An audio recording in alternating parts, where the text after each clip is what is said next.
हाय, कशा आहात तुम्ही सगळे? मजेत ना? आय होप तुम्ही सगळे मजेत असाल. तर काल आपण रात्री 12 वाजता कृष्णाला पाळण्यात टाकलं. छोटंसं हे बघू शकता, इथे दाखवते. हे बघा, मस्त असं जे आपण रात्री पाळण्यात टाकलं होतं आणि छान असं रात्रीच मस्तपैकी असं आंघोळ वगैरे करून आणि सकाळी छान फुलं वगैरे आपल्या टेरेसवरचीच पूजा झालेली आहे. हे बघू शकता. घेते गोपालकाला आहे. सो आपण पूजा वगैरे करून छान मस्तपैकी असा गोपालकाला तयार केला आहे. बघू शकता. डाळ वगैरे टाकायला विसरली मी, तर पटापट असा करून घेतला आहे. बघू शकता, आमच्याकडे खूप आवडतो. आणि इथे काला येते. हो, देतोय घे, पाणी फिरून देते.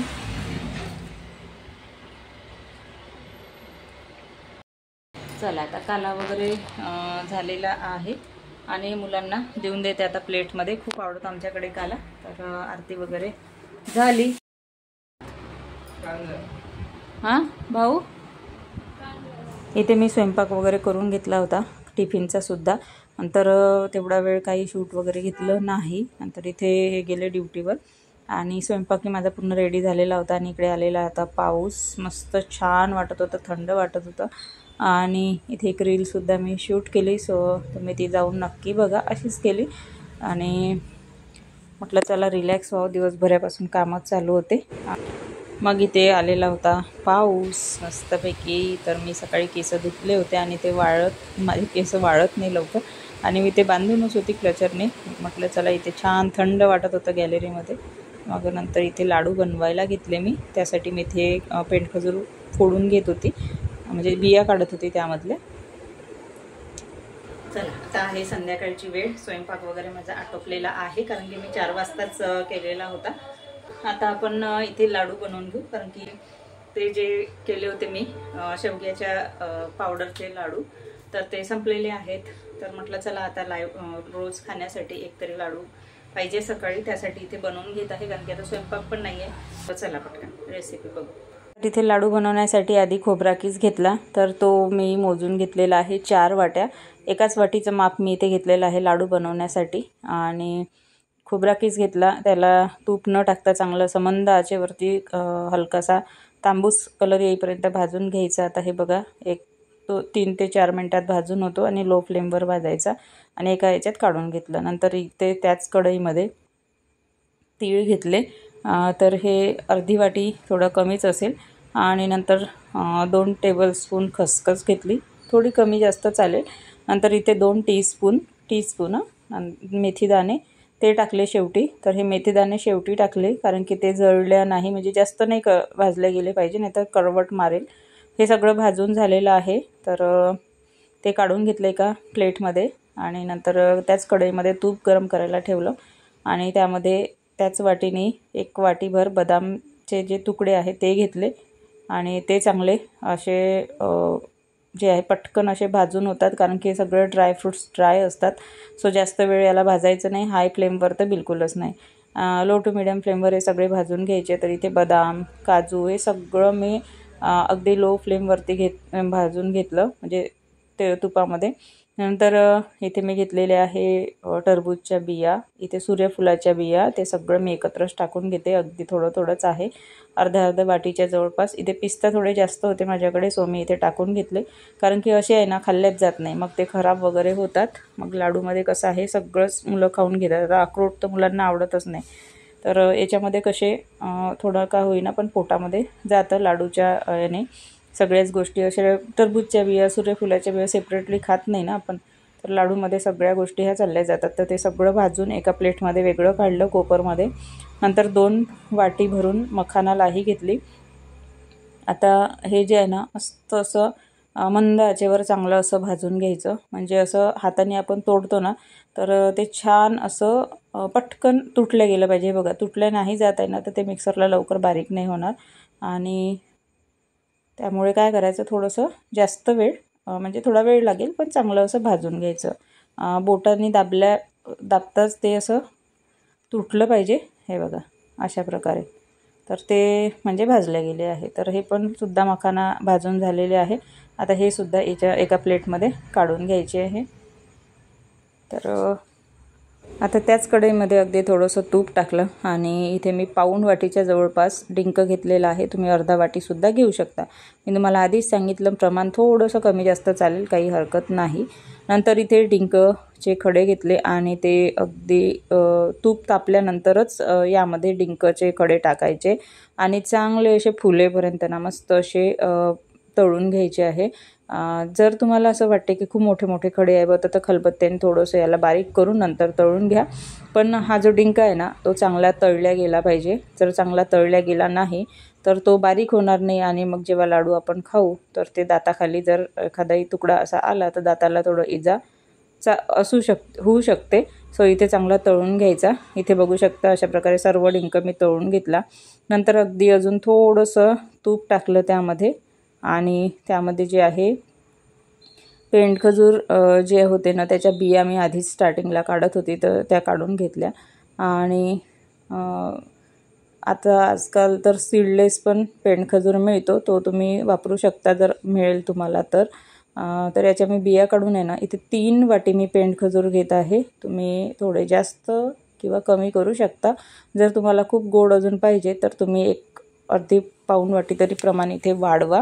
आमच्याकडे जास्त गोड नाही खात, तर इथे घेतलेलं आहे 3 वाटी पेंडखजूर आणि ते थोडे ना पहिल्यांदा तुम्ही याचे ना थोडे तुकडे करून घ्या किंवा मग मिक्सरला हलकंसं असं फिरवून घेतलं ना तर छान तुकडे होतात आणि मग चांगले असे भाजल्या जातात. किंवा तुम्ही असेही याला भाजून 2 ते 3 मिनटं किंवा 4 ते 5 मिनटं अशा प्रकारे अगदी मीडियम फ्लेमवर याला भाजून ना तुम्ही मिक्सरला सुद्धाही फिरवू शकता. अगदी पटकन असे छान बारीक होते आणि मिक्सरही खराब होत नाही. याला थंड होऊ द्यायचं आत्ता. आणि नंतर त्याच कढईमध्ये अगदी थोडंसं इथे मी तूप जे आहे पुन्हा टाकायचं होतं, कारण की आपल्याला शेवटी आता भाजायची आहे खारीक पावडर. तर इथे आता त्याच कढईमध्ये अगदी अजून थोडंसं म्हणजे तूप टाकलं. आधी म्हशीचं तूप होतं पांढरं, ते तुम्हाला हातात दुसरं हे येल्लो दिसत असेल तर हे घरी बनवलेलं तूप आहे. जे दूध येतं ना घरी त्याच्या साई काढलेली तर त्याच्यापासून बनवलेलं गाईचं दूध मी इथे बोलवते. आता त्या तुपामध्ये आहे ना 2 ते 2.5 वाटी आपलं खारीक पावडर घेतलं. हे विकतचंच आहे. तर कधी तुम्हाला सांगते विकतचं हे वापरण्याच्या आधी आहे ना कधी चाळून घ्या. आता हे चांगलं 2 ते 3 मिनटं भाजून घेतलं आणि पटकन हे भाजलं जाते. नंतर ते कढईमध्येच राहू दिलं. आता जे आपण तीळ, खसखस आणि मेथीचे दाणे भाजले होते ना ते आता मिक्सरला फिरवून घेतले. अगदी बारीक होते, बिलकुलच वेळ लागत नाही. चांगलं पल्स मोडवर फिरवून घ्यायचं 1 ते 2 वेळा आणि थोडंसं ना पुन्हा एक चक्कर फिरवायचा, बारीक होते. नंतर आता जे आपण ड्रायफ्रूट्स सगळे जे भाजून घेतलेले होते ते सगळे एकाच मिक्सरच्या पॉटमध्ये टाकले आणि हे मोठं पॉट आहे तर मी एकाच याच्यात टाकले म्हणजे वेळही वाचेल. आणि डिंक नंतर काढायचा. आता हे याला जे आहे ना एकदम खूप बारीक म्हणजे खूप जास्तही फिरवायचं नाही, असं हलकंसं पल्स मोडवर फिरवा 2 ते 3 वेळा, पटकन बारीक होते. आणि थोडेसे तुकडे राहिले बारीक वगैरे तरी चालते, काही हरकत नाही. तर याला आता एकदा फिरवून घेते. तर बघा मस्त असं बारीक झालेलं आहे. आणि बारीक म्हणजे एकदम भुगा नाही केलेला मी, पावडर नाही केलेलं, असं पल्स मोडवर फिरवून घेतलं 2 ते 3 वेळा आणि असं छान झालेलं आहे रवेल असं. आणि थोडेफार चंक्स राहिले तर काही हरकत नाही. आता हे एका कोपरमध्ये काढून घेतलेलं आहे. तो जो कोपर थोडासा छोटा झाला, तुम्ही मोठं भांडं घ्या. नंतर मग म्हटलं जाऊ द्या, ते तुपाचं सगळं काढलेलं होतं त्यामुळे मी त्यामध्येच टाकलं सगळं. आणि नंतर मग डिंक पण त्या मिक्सरच्या पॉटमध्ये टाकून तो सुद्धा अगदी पल्स मोडवर फिरवला तरी मस्त असा बारीक झालेला आहे. आणि ते पण सुद्धा त्याच कोपरमध्ये मी टाकून घेतलं. आता त्याच मिक्सरच्या पॉटमध्ये मखानालाही घेतली आणि ती सुद्धा चांगली अशी फिरवून घेतली. तर ही कशी चांगली भाजली आहे ना तर पटकन अशी बारीक होते बघा. आता तुम्हाला मखानालाही नसेल ना तर तुम्ही कणिकसुद्धा भाजून यामध्ये वापरू शकता किंवा मुगाच्या डाळीचं पीठ असते ना ते सुद्धा तुम्ही यामध्ये वापरू शकता. या लाडवामध्ये खूप छान लागतं. नंतर इथे खोबरा किस जो आपण भाजलेला होता तो हाताने सुद्धा चुरा होत होता, पण आपल्याला अजून चांगल्या प्रकारे बारीक पाहिजे होतं, सो मी इथे हे सुद्धा मिक्सरला फिरवून घेतलं. आणि हे पटकन असं फिरल्या जाते, खूप काही झंझट नाही आहे. एक पल्स मोडवर फिरवलं तरी फिरल्या जाते.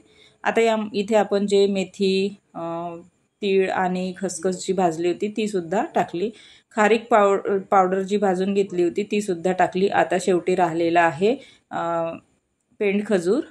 तर याला कसं आधीच जेव्हा भाजतो ना आपण त्याच्या आधीच याचे तुकडे केले ना अजून चांगले, तर एवढं मिक्सरला बारीक करण्याची गरज पडत नाही. पण मी आधी नाही केलं, सो मग मी इथे भाजून झाल्यानंतर मिक्सरला फिरवून घेतलं. अगदी पल्स 2 ते 3 वेळा पल्स मोडवरती.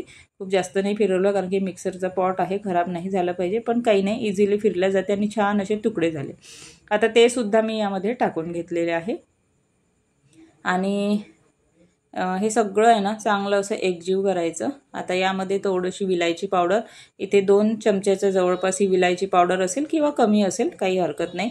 आता हे चांगलं आहे ना चांगल्या प्रकारे मिक्स करायचं. इथे आता मला खूप वेळ उभं राहून आहे ना पाय दुखत होते, सो मी इथे हॉलमध्ये जाऊन बसले आणि चांगल्या प्रकारे मिक्स केलं. थोडंसं इथे कोपर आहे ना थोडा छोटा पडला, तुम्ही मोठा कोपर घ्या, मोठं भांडं घ्या, तर छान अशा प्रकारे मिक्स करता येईल.